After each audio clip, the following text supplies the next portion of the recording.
One of the greatest news এটা আপোনালোকক দিবলৈ ওলাইছোঁ। বহুত বেছি ভাল খবৰ এই কাৰণেই যে শিক্ষামন্ত্ৰী ডাঙৰীয়াই আজি ৰাজহুৱা সভাত 6 ছেপ্টেম্বৰ তাৰিখৰ পৰা DWL-LP-UP ডকুমেণ্ট ভেৰিফিকেশ্যন হ'ব বুলি ৰাজহুৱাকৈ ঘোষণা কৰিলে। ভিডিঅ'টো সকলোৱে লাইক কৰিব, লাইক কৰি এতিয়াই আপোনালোকৰ বন্ধু বান্ধৱীৰ সৈতে শ্বেয়াৰ কৰি দিয়ক। ইয়াতকৈ আৰু ভাল খবৰ কেতিয়াও হ'ব নোৱাৰে, কাৰণ আগতে শিক্ষামন্ত্ৰী মহোদয়ে এনেকুৱা ধৰণৰ মন্তব্য দিয়া দেখা নগৈছিল, কিন্তু আজি তেওঁ স্পষ্টকৈ ঘোষণা কৰিলে, ৰাজহুৱা সভাত তেওঁ ঘোষণা কৰিলে। বহুত বেছি ভাল খবৰ এই কাৰণে যে আজি আবেলি আমি কৈছিলোঁ যে ভেৰিফিকেশ্যনৰ ডেট এটা সোনকালে আহিব পাৰে বুলি কৈছিলোঁ। শিক্ষামন্ত্ৰী মহোদয়ে কি কৈছিলে সেইটো শুনাব বিচাৰিছোঁ। সকলোৱে ছাবস্ক্ৰাইব কৰি ৰাখিব চেনেলটি, বেল আইকনটো প্ৰেছ কৰি থ'ব, যাতে এনেকুৱা ধৰণৰ ভিডিঅ' ন'টিফিকেশ্যন আপোনালোকলৈ প্ৰথমতে যায় আৰু চাব পাৰে ভিডিঅ'সমূহ। বহুত বেছি ভাল খবৰ, সকলোৱে ভিডিঅ'টো লাইক কৰিব আৰু বন্ধু বান্ধৱীৰ সৈতে এতিয়াই শ্বেয়াৰ কৰি দিয়ক। শিক্ষামন্ত্ৰী ডাঙৰীয়াই কি কৈছিলে সেইটো মই আপোনালোকক শুনাব বিচাৰিছোঁ, সকলোৱে শুনক।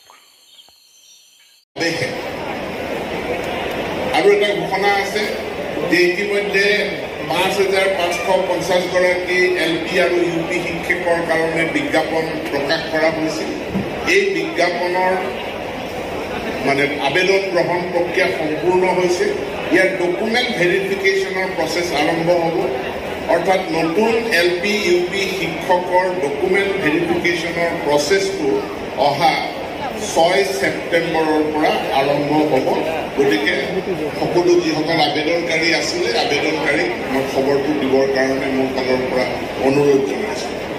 যিসকলে নিযুক্তি পত্ৰ তেওঁলোকে ডাউনলোড কৰি ল'ব, কৰাৰ